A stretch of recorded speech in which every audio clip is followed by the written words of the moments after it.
So you clicked on this video because you would like to know how are liquidity pools taxed. I'm a CPA and I'm here to break it down for you in less than 20 minutes.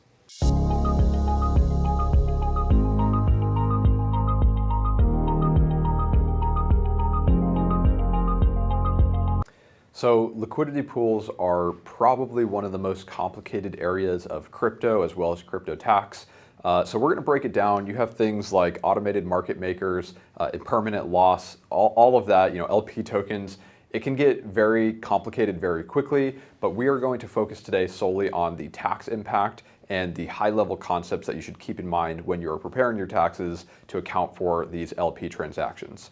So the first thing we're going to do is just walk through a scenario, and I'm going to just give you all the data points that we should keep in mind as we go through this, and then we'll move on to the actual tax impact. So the scenario here is that you provided liquidity into an LP pool, an ETH USDC LP pool. So typically these are one-to-one LP pools. Sometimes you can find liquidity pools that are not one-to-one, but generally they are one-to-one. So let's just assume you provided one ETH for simplicity and 3,500 USDC. As I show right here, ETH is worth $3,500 at this time. So it's one-to-one, you're providing 3,500 bucks of ETH and $3,500 worth of USDC. In return, you receive 3,500 ETH USDC LP tokens. So this is pretty typical in most LP pools, but not all of them. When you provide liquidity to many LP pools, you actually receive LP tokens in return. This is more or less a receipt or an IOU, if you will, to go and redeem assets from that liquidity pool down the road. So when you provide the ETH USDC LP tokens, assets into the LP pool, you are receiving $3,500 of ETH USDC LP tokens. That's what would show up on chain.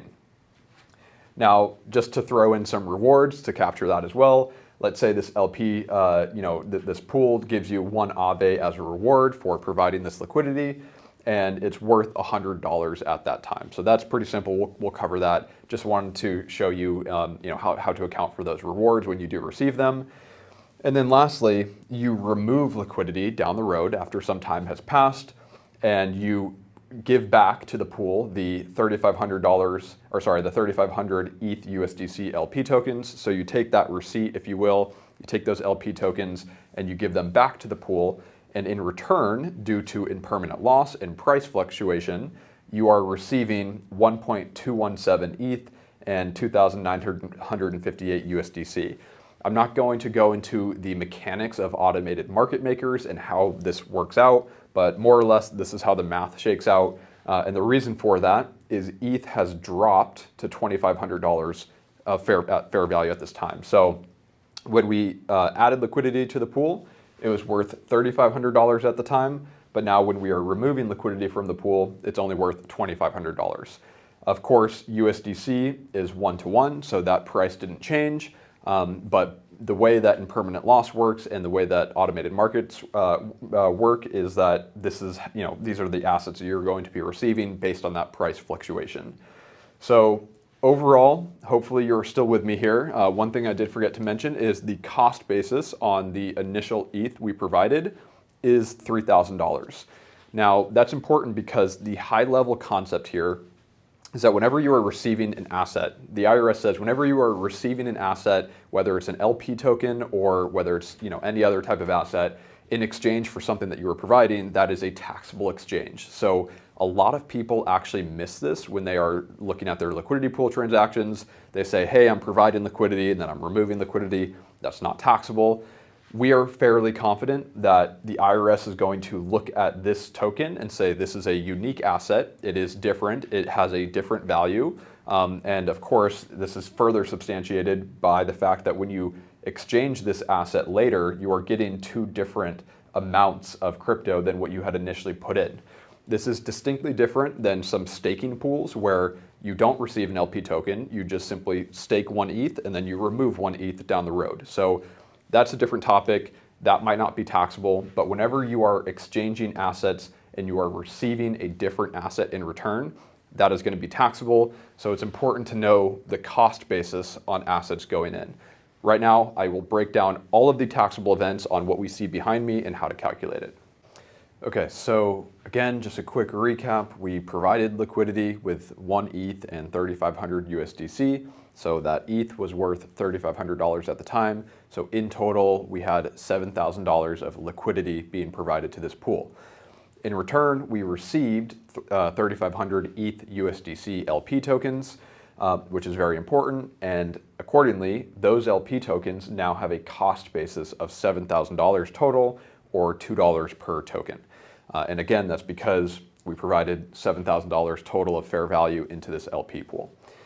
So next, what that triggers for us is that triggers a capital gain of $500 on that initial ETH disposal. And the reason for that is I mentioned here on this ETH that we put into the pool, it had a cost basis of $3,000. So because we are providing liquidity and we are receiving tokens in return, that is a taxable event in the eyes of the IRS. So the IRS will look at that and say, hey, you have a capital gain on the, you have a capital transaction on the ETH and the USDC. Obviously USDC is pegged 1-to-1, so there's a taxable event but no gain or loss.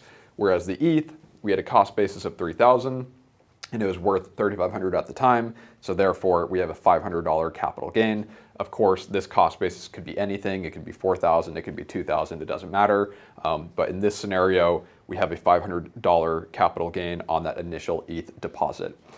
So the next thing that I want to point out is we need to look at the fair value of what is being received. So we provided the liquidity and then we are removing the liquidity. Or actually first, we'll talk about this reward just to get that out of the way. We received 1 Aave as a reward. It was worth $100 at the time. This is just typical rewards that you would receive for providing liquidity. After all, that's why anyone would provide liquidity, is to get rewards like this. So at that time, you have a $100 income transaction for that Aave reward. And moving forward, whenever that Aave is sold, the cost basis on that Aave will be $100. So you record $100 of income. If Aave goes up and you sell it for $200, let's say, you would then have a $100 capital gain. If Aave goes down to $50, let's say, then you'd have a $50 capital loss. Okay, now that that reward is out of the way, let's move on to the meat of this calculation, which is really when we remove the liquidity from the pool. And so, as I mentioned earlier, due to the price of ETH dropping from $3,500 down to $2,500, we have impermanent loss. And so as a result, we are actually receiving 1.217 ETH in return when we pull it out, and 2,958 USDC. So we are receiving more ETH, but less USDC. Now it's important to look at the fair value of those assets at the time, because after all, the IRS, the way that you calculate your gain or loss is always proceeds minus cost basis. Proceeds is the fair value of what is being received. Cost basis is the cost basis on what's being disposed. So in this instance, we need to calculate the fair value of both of these assets at that time. So we take 1.217 ETH, multiply it by $2,500 per ETH, and we get a total fair value of 3,042. We do the same for the USDC. It's a bit easier because it's pegged to the dollar. So in total, we have 2,958 of fair value of USDC being received. In total, there's our $6,000. The reason why it's 6,000, not 7,000, is because ETH dropped to 2,500 bucks from 3,500 bucks from when we initially put it in. Now, it's important to note that we're not, unlike when we initially put it in, where it was 3,500 of each, when we're taking this out, we're actually not getting the one-to-one, fair value. That's called impermanent loss. So, we're receiving about 50.7% of the total payout is in ETH, 49.3% of the total payout is in USDC. So again, that's called impermanent loss. That's just how the math shakes out. I'm not going to go over how automated market makers work with you today, but there are plenty of videos that you can watch. It is quite fascinating in my opinion, but we're not going to talk about the tech. We're going to talk about the tax. So now that we know the percent of the consideration, we actually now need to break out how much of this cost basis is allocated to each. So because we have to record every transaction on our 8949, we can't just record one transaction to show the receipt of both these assets in exchange for the ETH USDC LP token. So basically what we need to do is we need to multiply 50.7 times the $7,000 of cost basis. So what we're doing here is we are allocating how much cost basis is being traded for the ETH that we received, and then how much cost basis is being traded for the USDC that's being received. And again, it's not 50-50 because of impermanent loss. So it's actually 50.7 and 49.3%. So that's what we do down here is I take the proceeds minus the cost basis. So proceeds for the ETH was 3,042. We can see that right here.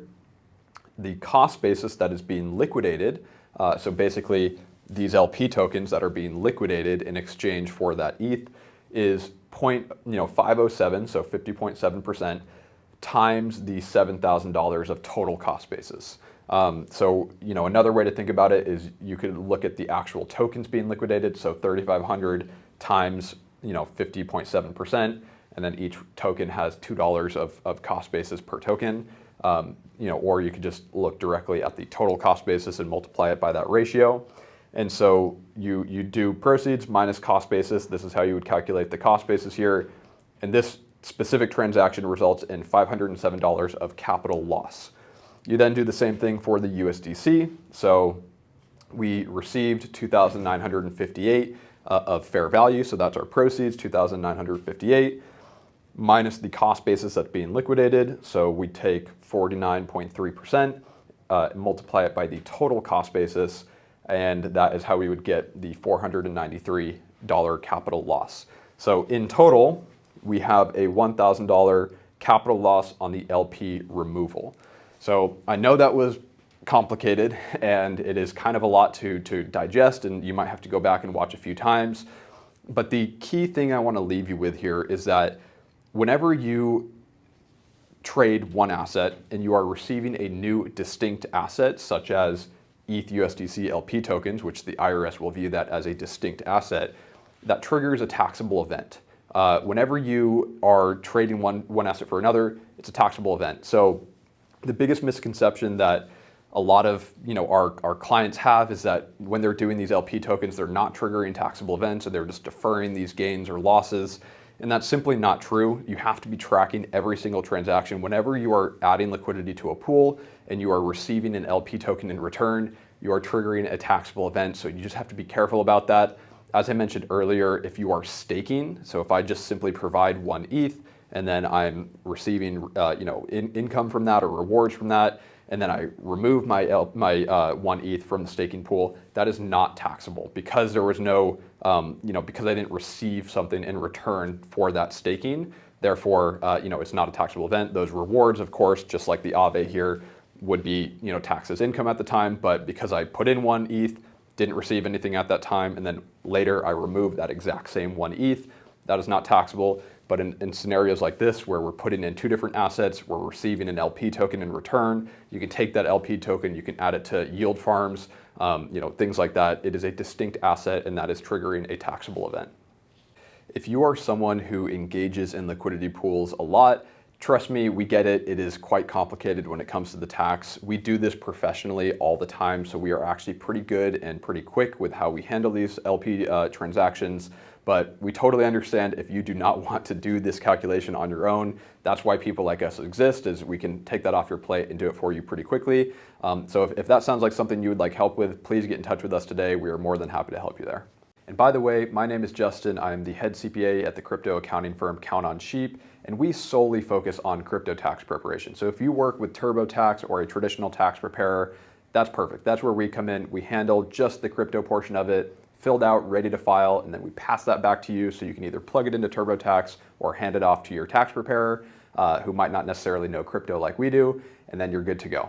And if you enjoyed today's crypto tax lesson, make sure to follow for more videos like this. And as you know, the crypto regulatory landscape is constantly evolving. So if you want help navigating the new guidance and strategizing around the new guidance, definitely follow for more. We are going to be releasing videos as news comes out, and we're going to be helping you navigate the new environment. So make sure to subscribe and turn on the bell notification for more.